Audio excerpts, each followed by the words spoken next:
Hello বন্ধুরা, welcome back to Nasima's cooking recipe.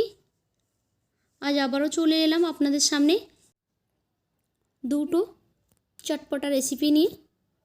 আজ একটা বানাবো একদম ডায়েট স্যালাড, আর একটা বানাবো টক ঝাল মিষ্টি চটপটি। তাহলে চলুন বেশি দেরি না করে মূল রেসিপিতে চলে যাই। প্রথমেই নিয়ে নিয়েছি কিছুটা ছোলা। আমি এখানে কাবুল ছোলা নিয়েছি, এটাকে লবণ দিয়ে সেদ্ধ করে নিয়েছি। আপনারা চাইলে নর্মাল যে কালো ছোলাগুলো হয়, আমরা যেগুলো সাধারণত কাঁচা খাই, ওই ছোলাও নিতে পারেন। এখানে কাঁচাও দিতে পারেন বা সেদ্ধও করে দিতে পারেন। এখন এর মধ্যে দিয়ে দিলাম কিছুটা শসা কুচি, সেই সঙ্গে দিয়ে দিচ্ছি কিছুটা পেঁয়াজ কুচি। যারা পেঁয়াজ খান না, পেঁয়াজটা তারা অ্যাভয়েড করতে পারেন। অল্প একটু দিয়ে দিলাম টমেটো কুচি। আপনারা চাইলে প্রত্যেকটা জিনিসের কোয়ান্টিটি কিন্তু একটু বাড়িয়ে দিতে পারেন।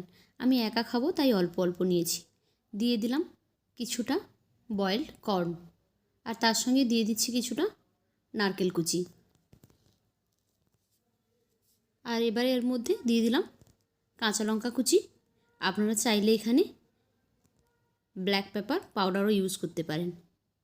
দিয়ে দিলাম কিছুটা ধনেপাতা কুচি, আর সবশেষে দিচ্ছি 1 চামচ লেবুর রস। এখন এর মধ্যে দিয়ে দিচ্ছি 1 চামচ জিরে গুঁড়ো, তার সঙ্গে দিয়ে দিচ্ছি 1 চামচ চাট মশলা, আর সেই সঙ্গে এখানে দিয়ে দিচ্ছি বিট লবণ, ব্ল্যাক সল্ট। এখন সবগুলোকে একটা চামচ দিয়ে খুব ভালোভাবে মাখিয়ে নিচ্ছি। হয়ে গেল আমাদের স্যালাড রেডি। আজকের ভিডিওটি কেমন লেগেছে কমেন্ট করে জানাবেন। যদি ভালো লেগে থাকে তাহলে একটা লাইক করে দেবেন। আর যারা আমার চ্যানেলে ভিডিওটি প্রথমবার দেখছেন তাদের কাছে অনুরোধ করছি চ্যানেলটিকে সাবস্ক্রাইব করে নোটিফিকেশান অন করে দেবেন। তাহলে নতুন ভিডিও আপলোড করলে সেই ভিডিওর সঙ্গে সঙ্গে পৌঁছে যাবে আপনাদের ফোনে। এখন বানিয়ে নিচ্ছি চটপটি।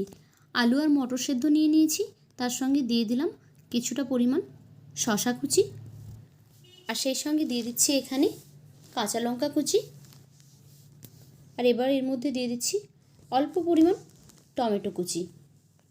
আর এখন এর মধ্যে দিয়ে দিচ্ছি 1/2 টিস্পুন জিরের গুঁড়ো।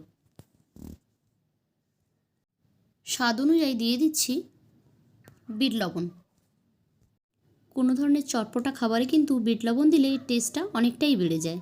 এখন দিয়ে দিচ্ছি 1 চামচ পরিমাণ মতো হবে চাট মশলা, আর তার উপরে দিয়ে দিচ্ছি আমি কিছুটা ধনেপাতা কুচি। এর উপরে আমি দিয়ে দিচ্ছি কিছুটা পরিমাণ আলুর চিপস। হাত দিয়ে ভেঙে আমি এগুলোকে দিয়ে দিচ্ছি। আপনারা চাইলে এখানে ঝুরি ভাজাকে ইউজ করতে পারেন।